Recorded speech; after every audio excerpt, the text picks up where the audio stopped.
Praise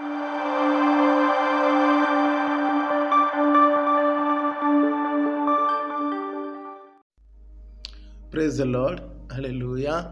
ಪ್ರೀತಿಯ ದೇವಜನರೇ, ನಿಮ್ಮೆಲ್ಲರಿಗೂ ಕರ್ತನಾದ ಯೇಸು ಕ್ರಿಸ್ತನ ಹೆಸರಲ್ಲಿ ಈ ಮುಂಚಿನ ವೇಳೆಯಲ್ಲಿ ವಂದನೆ ಸಲ್ಲಿಸುತ್ತಿದ್ದೇನೆ.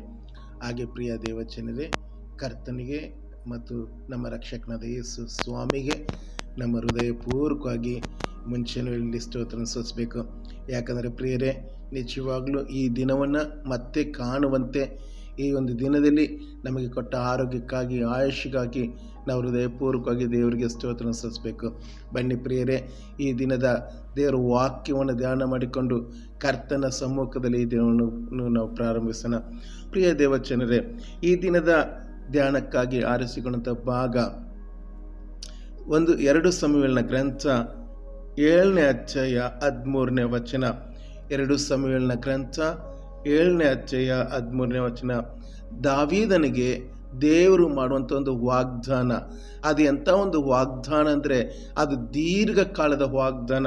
ನೋಡ್ರಿ ಪ್ರಿಯರೇ, ದೇವರು ದಾವೀದನಿಗೆ ಯಾವ ರೀತಿಯಲ್ಲಿ ವಾಗ್ದಾನ ಮಾಡ್ತಾರೆ ಅಂತ ನೋಡಿದರೆ, ಅವನ ರಾಜ್ಯವನ್ನು ಸ್ಥಿರಪಡಿಸುವೆನು, ಅವನು ನನ್ನ ಹೆಸರಿಗಾಗಿ ಒಂದು ಮನೆಯನ್ನು ಕಟ್ಟುವನು, ನಾನು ಅವನ ರಾಜ್ಯ ಸಿಂಹಾಸನವನ್ನು ನಿರಂತರವಾಗಿ ಸ್ಥಿರಪಡಿಸುವೆನು.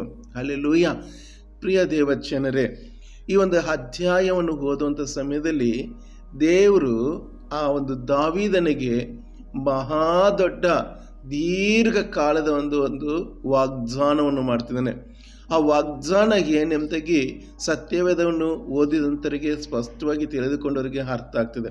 ಪ್ರಿಯ ದೇವಜನರೇ, ಇದು ನಾವು ನೋಡ್ತೀವಿ, ವಾಗ್ದಾನ ಅನ್ನತಕ್ಕಂಥದ್ದು ಅದು ಬಿದ್ದು ಹೋಗುವಂಥದ್ದಲ್ಲ. ವಾಗ್ದಾನ ಅನ್ನತಕ್ಕಂಥದ್ದು ಅದು ನೆರವೇರಿಸದೇ ಇರಲ್ಪಡುವುದಿಲ್ಲ, ಅದು ನೆರವೇರಿಸ್ತಾನೆ. ದೇವರು ಒಂದು ಸಲ ಮಾತು ಕೊಟ್ಟರೆ, ಒಂದು ಸಲ ವಾಗ್ದಾನ ಮಾಡಿದರೆ ಅದು ನಿನ್ನ ಮಕ್ಕಳು ಅವ್ರ ಮಕ್ಕಳು ಆದರೂ ಅದು ನೆರವೇರಿಸದೆ ಬಿಡೋದಿಲ್ಲ. ಪ್ರಿಯರೇ, ನೆರವೇರಿಸ್ತಾನೆ. ಒಂದು ವೇಳೆ ಅದು ನಮ್ಮ ಜೀವಿತದಲ್ಲಿ ಆಗದೆ ಇರ್ಬೋದು ವಾಗ್ದಾನ, ಆದರೆ ಅವರ ಮಕ್ಕಳ ಜೀವಿತದಲ್ಲಿ ಆದರೂ ಅದು ಖಂಡಿತವೂ ನೆರವೇರಿಸ್ತಾನೆ. ಪ್ರಿಯರೇ, ಕೆಲವು ಟೈಮಲ್ಲಿ ನಮ್ಮ ಜೀವಿತದಲ್ಲಿ ತಕ್ಷಣಕ್ಕೆ ನೆರವೇರದೇ ಇರ್ಬೋದು, ಆದರೆ ಸಮಯ ತೆಗೆದುಕೊಂಡು ಅದು ಖಂಡಿತಲು ಆತನು ಮರೆತು ಹೋಗುವುದಿಲ್ಲ, ಆತನು ನಡೆಸ್ತಾನೆ. ಪ್ರಿಯ ದೇವಜನರೇ, ಇಲ್ಲಿ ದಾವೀದನು ದೇವಾಲಯವನ್ನು ಕಟ್ಟಬೇಕೆಂಬುದಾಗಿ ಯೋಚನೆ ಮಾಡುವಾಗ ಆತನಿಗೆ ಹೇಳ್ತಾನೆ, ನೀನು ನನಗೆ ದೇವಾಲಯ ಕಟ್ಟಬೇಡ, ನಾನು ನಿನಗೊಬ್ಬ ಮಗನನ್ನು ದಯಪಾಲಿಸ್ತೇನೆ, ಆ ಮಗನ ಮುಖಾಂತರವಾಗಿ ನನಗೆ ಆಲಯವನ್ನು ಕಟ್ಟಿಸಿಕೊಳ್ತೀನಿ. ಮತ್ತು ಆತನ ಜೀವಿತ ಹೇಗಿರ್ತದೆ, ಆತನ ಒಂದು ಅವಧಿ ಹೇಗಿರ್ತದೆ, ಆತನ ಒಂದು ನಡೆಸುವಿಕೆ, ಆಳ್ವಿಕೆ ಹೇಗಿರ್ತದೆ ಎಂದಾಗಿ ದಾವೀದನಿಗೆ ಮುಂತಿಳಿಸ್ತಿದ್ದಾನೆ. ಪ್ರಿಯರೇ, ದೀರ್ಘಕಾಲ ಆತನ ಸಿಂಹಾಸನವನ್ನು, ಆತನ ರಾಜ್ಯ ಸಿಂಹಾಸನವನ್ನು ನಾನು ದೀರ್ಘಕಾಲ ಸ್ಥಿರಪಡಿಸ್ತೀನಿ ಎಂಬುದಾಗಿ ಹೇಳ್ತೇನೆ.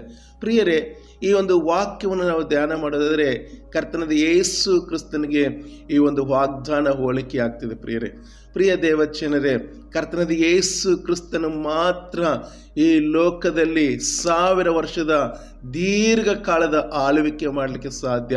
ಬೇರೆ ಯಾವ ಮನುಷ್ಯನು ಈ ಲೋಕದಲ್ಲಿ ದೀರ್ಘಕಾಲದ ಆಳ್ವಿಕೆ ಮಾಡೋದಕ್ಕೆ ಸಾಧ್ಯವಿಲ್ಲ.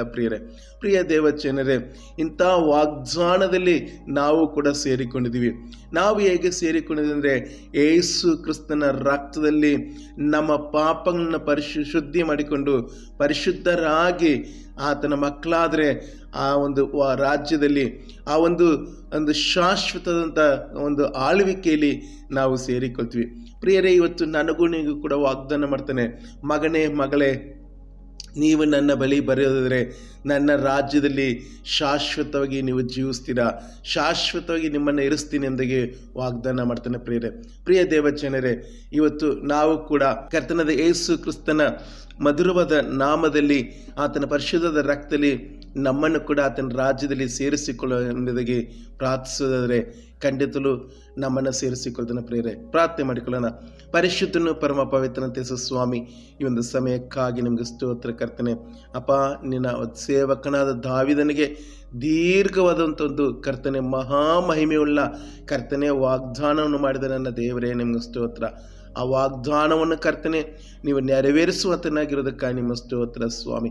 ಕರ್ತನೆ, ವಿಶೇಷ ಕರ್ತನೆ, ನಮ್ಮ ಜೀವಿತದಲ್ಲಿ ಕೂಡ ಕರ್ತನೆ, ಆ ವಾಗ್ದಾನದಲ್ಲಿ ಸ್ವಾಮಿ ಸೇರಿಕೊಳ್ಳುವಾಗೆ, ಆ ಒಂದು ಸ್ಥಿರವಾದಂಥ ರಾಜ್ಯದಲ್ಲಿ ಕರ್ತನೆ ನಾವು ಕೂಡ ನೆಲೆಸುವಾಗೆ ನಮ್ಮನ್ನು ಕೂಡ ಆಶೀರ್ವಾದ ಮಾಡಿ ಸ್ವಾಮಿ. ನಿಮ್ಮ ರಕ್ತದಲ್ಲಿ ತೊಳೆದು ಶುದ್ಧಿ ಮಾಡಿ ನಿನ್ನ ಮಹಿಮೆಗಾಗಿ ಉಪಯೋಗಿಸಬೇಕಾಗಿ ಯೇಸುವಿನ ನಾಮದಲ್ಲಿ ಕೇಳಿಕೊಳ್ತೇನೆ, ಜೀವವುಳ್ಳ ತಂದೆ, ಆಮೇನ್.